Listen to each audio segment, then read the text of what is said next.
Alright, here are the instructions for playing Life of a Chameleon. If you haven't already watched the setup video, watch that so you can be already prepared like I am here to go through the game. The objective of Life of a Chameleon is pretty simple. It's to eat bugs and to complete objectives. So these little cubes, painted cubes, are the bugs, the insects, and these cards down here at the bottom are the objectives. So if I want to complete this objective, it's worth 3 points. I need to eat a yellow, red, and green bug, either in that order or in the reverse order, green, red, and then yellow. Same over here. This one's worth 5 points. I would need to eat orange, blue, violet, green, yellow in that order, or the reverse, yellow, green, violet, blue, orange. As you complete objectives, or as you eat the bugs corresponding to the objectives, you will put them on the card to indicate that you're completing it and in which direction you're completing it. We will get to that. Whoever has the most points in the end by completing objectives wins. Unfinished objectives do count against you, so you're going to want to complete them. And then there's also ways to score points in the achievement deck. You can either gather or you can hide from a predator, and we can go over those as well. So at a high level, you score points by completing objectives. There's some side objectives as well. Whoever has the most points at the end of the game wins. As people go about completing objectives, the progress marker goes down the track here by rolling the die. So you're going to move down the track. Once you hit 16 for a 2-player game, it's marked in orange. The game ends, the current player finishes their turn, and the game is over. For 3 or 4-player game, when you hit 20, the game is over. And we'll go into more details about the end of game later on in the video. So, we have the board set up. We have bugs that are randomized throughout the game. We have the snakes here on this inner circle, and then the 2 chameleons. This player has the red-yellow chameleon, and this player here has the blue chameleon. And this is how we start. So on your turn, what you're going to do is roll these 2 dice, the d20 and the bug or insect die. We roll those, and it tells us which bug, a blue, and which space, number 6, to place a new bug on. So we grab a blue and we put it on 6, and all of them are numbered here, so you can see number 6 is right here. Yes, insects can occupy the same space as snakes. That's fine, and you can have as many things on a space as necessary. So don't forget, your turn starts by rolling these and placing another insect. That's important because we need to keep repopulating the board throughout the game so that you can collect more insects. Now, on your turn, after having rolled, you can choose from 4 different options. You can do 3 actions, and there are 4 different options you can choose from. You can repeat the same action, you can do 3 different ones, it doesn't matter. Take 3 actions, here are the 4 that you can choose from. You can move your chameleon, you can move a snake, you can change your chameleon's color, or you can lie in wait for more bugs. So I'll go through each of those 4 things here right now. So number 1, move your chameleon. The way that you can move your chameleon, let's say it's this blue guy's turn, you can move just 1 space to anything adjacent, and that counts as one of your actions. In order to move onto a space that is occupied by a snake, you have to at least partially match that snake's color. So being that this chameleon is unfortunately all blue, he only matches the blue snake. So if I want to move a chameleon for one of my actions on this turn, I would only be able to move it to this space. I can't move it onto any of these other spaces that are adjacent because they're occupied by a snake that I don't match. So that would count as 1 action. If I want to move for a second action, I could go ahead and do that. I could move again. These spaces don't have a snake on them. They're all free for me to move onto. That's how you move a chameleon. You can share a space with other chameleons. When you land on a space that has bugs, there are special rules for where those bugs move. If they match your color, they can stay there because you're hiding from them, right? If they don't match your color, like this, I'm a blue chameleon, this is a red insect, they have to scatter. And I'll go ahead and kind of high level talk about that. There's more to talk about later on. When you scatter a bug, it moves to an adjacent space in any direction. And I get to choose as the person doing the scattering. I can just toss it up here. Remember, they can share spaces with any other bugs, with any color of snake. They can only share spaces with the chameleon if they at least partially match, just like with the snakes. Moving it over here would be a bad choice for me because then this chameleon would be able to eat it, but you can just move it any direction. When you are occupying a space with a bug of the same color, say I scatter that one, you can eat it at any time during your turn, and we'll go over those rules in a bit. So that's moving a chameleon. That's option 1 on your turn. Option 2, moving a snake. You can pick up any snake wherever it is on the board and move it adjacent 1 space. Snakes are territorial, so you cannot have snakes occupy the same space. You can, however, daisy chain moves. By moving a snake onto another snake, it can't stay there, so you can move it again. That's just 1 turn, because everything has to be able to be resolved in that way. So you can't move a snake onto somebody unless they already match the color, and every chameleon on that space has to match or partially match the color. So you can't kill somebody or anything crazy like that. Can't share space, you have to move it again. Otherwise you can move it wherever you want. This is important if you're locked in. Maybe you're backed into a corner, you need to be able to move a snake to get out, or maybe you can move a snake in the way of one of your opponents to prevent them from picking up bugs. So moving a snake 1 space, that's your second option on your turn. Number 3, you can change your chameleon's color. That's a big part of the game. Right now, my chameleon's blue. There's actually a lot of blue insects for me to go pick up. You can eat insects that match your color, as I mentioned before. But maybe later on in the game there isn't any blue and I need to change my color. The way that you do that is you can choose from any of the face-up cards in the field and you can become that color. Or if you're bold enough, you can blindly choose from the top of the deck. If the color that you choose from the top of the deck is not allowed for you, for instance, I'm occupying this, I can't change into this color because I wouldn't match the snake anymore, and it doesn't work. So if you were to blindly choose and you can't change, your turn is kind of wasted. So be careful about what you do and when you choose from the top. To make my change, all I do is I discard my current color, I pick the color that I want, and I go to the pile of chameleons, find the matching one, and replace myself on the board. And that counts as 1 turn. At the end of my turn, I can replenish the stock of face-up cards. So changing your chameleon's color, that is option 3 on your turn, counts as 1 of your actions. The 4th and final action that you can take on your turn is lying in wait for more bugs. Or you may think of it as attracting more bugs, however you want to consider it.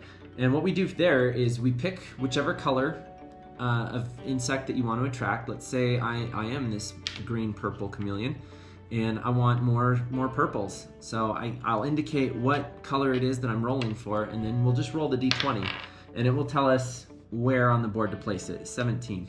I roll 3 times. This is important to note. You roll 3 times. Well, that was weird. 17, 18, 19. And that counts as 1 action. 3 rolls is just 1 action. So to be clear, if you were to choose to lie in wait for bugs for all 3 of your actions on your turn, that would be 9 rolls, right? So lying in wait for more bugs. You can change what color you're rolling for. You don't have to roll all 3 for the same color. You could roll 1 for purple, 1 for green. You can stop after 1 roll or 2 if you want to. That's up to you. Maybe you got exactly what you wanted and you don't want to make more insects for your opponents. Totally up to you. That's the lying in wait for more bugs option. So to recap on your turn, there are 4 options.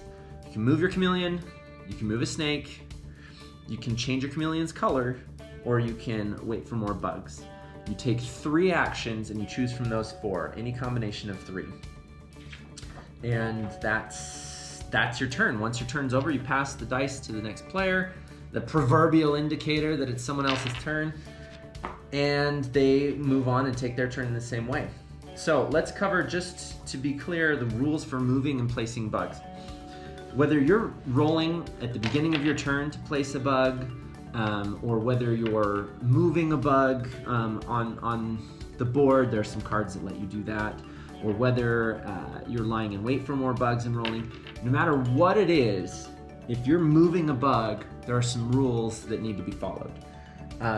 The first one I already indicated. A bug cannot rest on a space with a chameleon that it doesn't match, because the bug gets scared away and runs. So if I were starting my turn, and let's say I rolled 1 and I rolled purple or violet, I'd grab my violet bug and I go to place it on space number 1. As you can see, the center space is numbered both 1 and 20.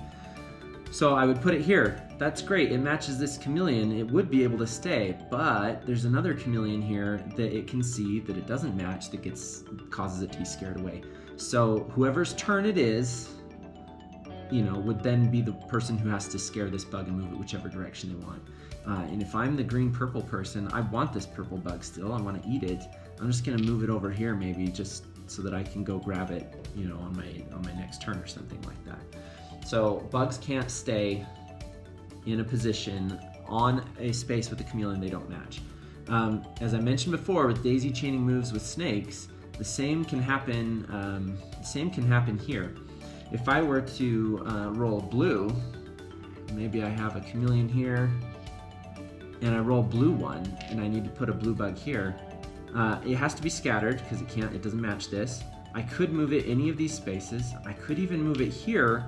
It can't rest there, so it gets scared again. Again, these daisy chaining of moves don't count as extra actions. It's just a mechanism to kind of guide the board the direction that you want to, and you can use that technique strategically. Those are all the rules for moving bugs. Again, whether you're scaring a bug, whether you're placing one, even if you're moving one, there's an achievement card that we'll get to later on in the deck that allows you to move bugs. You can move a bug one space.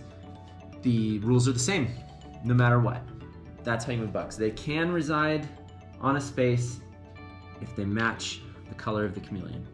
And whoever that player is will likely eat that bug on their turn, but that's up to them. Okay, so eating bugs. At any time on your turn, after you've rolled the dice and started your turn, between any actions, before any of your actions, after your actions, at any time you can eat bugs. And the concept is pretty simple. If you match the color and you're on the same space, you can eat it. Nom nom, right? It goes into your stash in front of you, unless you can place it directly on an objective card, which is an option as well. Your stash here in front of you can only hold up to 5 bugs. So you can't just pile everything up and decide what objectives you're going to go for later. You do at some point need to start objectives because you can only keep up to 5 things in your stash here. If you have 5 in your stash, then you can't eat another bug, even if you're sharing the space, unless it can go directly onto an objective. Or if you can get rid of the bugs in your stash and put them on objectives. Additionally, if you at any time have 2 of a kind in your stash, let's say I've got these, you can always trade 2 of anything for one of anything. I can trade 2 violets, pick up 1 of whatever I want. Maybe I need a yellow or something like that. That's always an option, so long as the supply of bugs hasn't run out. It's very unlikely that it will, but it is a limited supply, so if it runs out, you're out of luck with that color. Okay, completing objectives is part of eating bugs. So when I want to take a new bug, let's say I've landed here, the yellow one has to be scared. I can choose which direction to push that. I'm going to eat the purple one, let's say the violet. Maybe I want to start this objective. You can start objectives at any time during your turn. The beginning, the end, in between, it doesn't matter.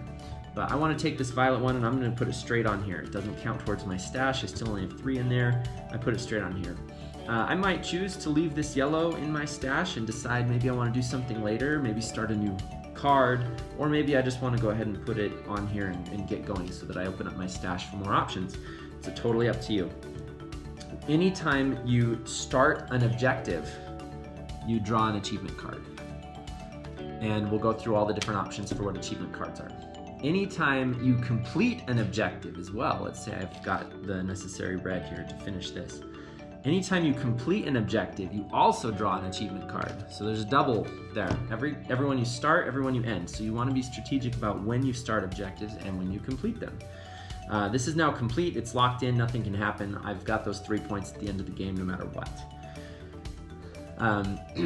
At the end of your turn, if you have completed an objective, you also roll the progress D4 die. So I rolled 3. If you don't know how to read a D4 die, it's the number that's right side up at the bottom. No matter which way you spin it, it'll say the same number at the bottom. So I've rolled a 3. I move the marker 3. As you can tell, the game can end very quickly if everyone rolls high numbers, or it can go a little longer. So you need to be paying attention to where we are on the progress track here. And again, in a 2-player game, once we hit here, the person rolling finishes their turn and it's over. We count the points. So you need to be careful about when to start objectives, not too late in the game, you know, unless maybe you have the means to finish them in your stash. You need to be aware of that.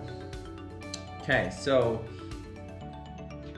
again, objectives are counted against you at the end of the game if you don't complete them. So you're going to want to make sure that you do all of them. They're actually -2 points at the end of the game. We'll go over scoring when we get there. So start them only if you're going to finish them. Pretty simple. So again, you can eat bugs at any point during your turn, multiple times if you need to. If my next action were to move here, obviously I'd have to scatter these, and I could eat this green one now. And I don't have to start an objective with it. I could. You can start multiple objectives per turn. I'm starting green. I draw a new card. I want to start this one as well. I'm going to draw another card. You can make quite a long turn out of it depending on what you collect and what you want to do. You can eat bugs at any time during your turn. You can start and complete objectives at any time during your turn. Every time you start or finish an objective, you take a card. Every time you finish an objective, you roll, but you only roll once per turn. If I finish 3 objectives in one turn, I'm only rolling once. We're not going to try to end the game all in one fell swoop. That's a troll move. It's not allowed. Okay, at the end of your turn, fill in any of the cards that you've taken, the color cards as well as the objective cards. Pass the dice to the next player, and you're off to the next turn. Pretty simple. Okay, there's only a couple more things to go over here. The achievement cards, you now know how to collect them. You can play them at any time during your turn, and you'll see what the different options are. So some of these options just give you things that you can do on your turn. For instance, moving a bug, and there's instructions that are written out on the card. Moving a bug simply means I can take any bug anywhere, wherever it is on the board, and move it 1 space adjacent, following the same rules of moving bugs. So perhaps I am it's this player's turn, the red-yellow. Maybe I want to move this yellow bug a little closer to myself so that I can pick it up next turn, for instance, so it's not hidden behind this orange snake. That's an option, moving a bug. When you play an action or an achievement card, you discard it and take the action, and it's that simple. There are a few other ones that are like that in the deck. There's an extra action card. You can play this at any time and take a 4th action on your turn, right? Instead of just doing 3 things, you could do a 4th one, whichever action you want to do. And you can save that in your hand to use at any time during the game whenever you want. The wild card is a little bit unique. You can play this at any time during your turn as well, and take 1 insect from the supply of any color and place it wherever you want, whether it's in your stash or whether it's on an objective. At this point I don't have anywhere I can put an orange one on the objective. It'd have to go in my stash. But the wild is very important for being able to finish objectives. You can save that in your hand and not let your opponent know that you have it, and they may think that you aren't close to finishing your objective, but maybe you actually have it in your hand. That's a great tactic. Hint. There's a couple ways to score points in the achievement deck. The hide card. Anytime you occupy the same space as a snake of this color, you could play this at that moment and get 2 points. So I would need to have orange as part of my color because I need to occupy the space with the orange snake.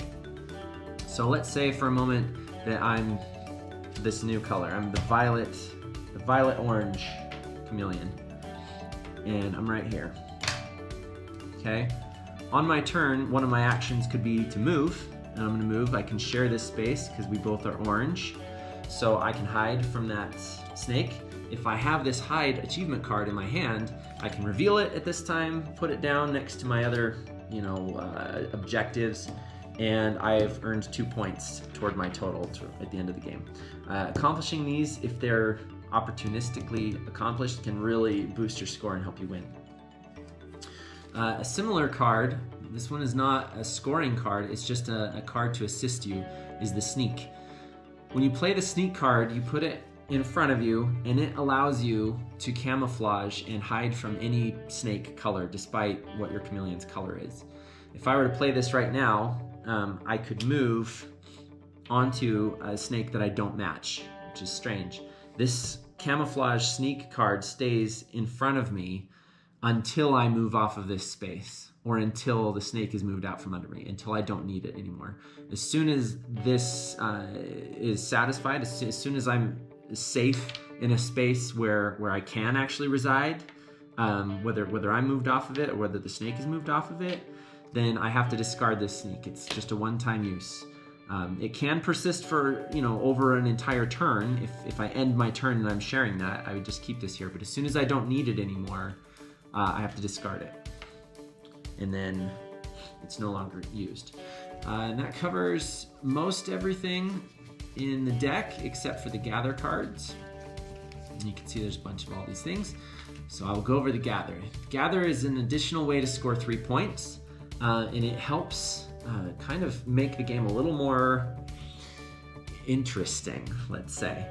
So in order to complete a Gather card, what you need to do is collect all 3 of these bugs depicted in the middle on the same space on the board and be adjacent to it. So think of it as corralling bugs, or scattering them, collecting them into one spot, right?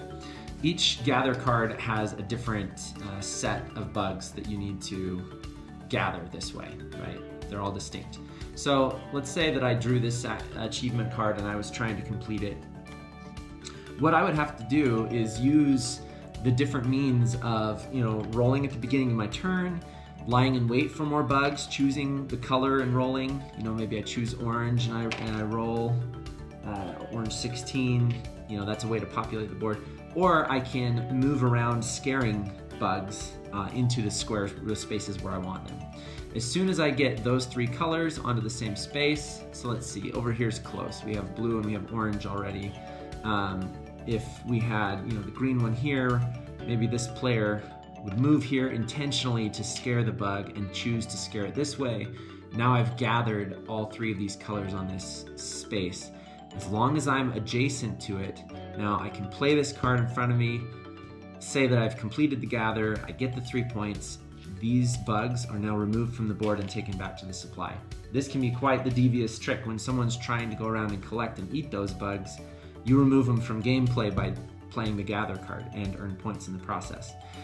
So it's an interesting way to score points because it's kind of the opposite of the traditional way to score points. And whenever you have a sort of a complementary method of scoring in a game, it can get quite competitive. So that's how the Gather cards work. At the end of the game, we're going to go into scoring. Any hide cards or Gather cards that you've completed, obviously you get the face value, the points for those. Any objective cards that you've completed, you get the face value of those points. Any objective cards that you have not completed are -2 each. So, this would be an extremely low scoring game, but as an example here, this player earned 3 points for completing this, -2, -2, +2. Right, so that's just a total of 1 sad point for this person, and this person would have just gotten a 3. That's a pretty low score. Typically in a 2-player game, people will complete maybe 4 objectives and score quite a bit higher than that. So that's the end of the game. Again, when an objective is completed and the player who completes it rolls this die and ends up passing the marker, 16 for a 2-player game, 20 for 3 or 4 players, that player finishes their turn and then it's set. The game is over and we count the score. During that scoring phase, players are allowed to do anything with their stash. They can trade for a different color if they want. They can move things from their stash onto their objectives. They can reveal wild cards to play here. But other than that, the scoring phase is it. There's no more eating bugs. There's no more moving. There's no taking new objectives. Or no starting new objectives anyway. No collecting of new achievement cards or anything like that. So scoring is just as it is. So those are all the rules. If there's any questions, of course, the instruction book has everything in it and then some, or you can always just hit us up on social media and we can clarify anything that may be confusing. Thanks for watching. I hope you enjoy Life of a Chameleon.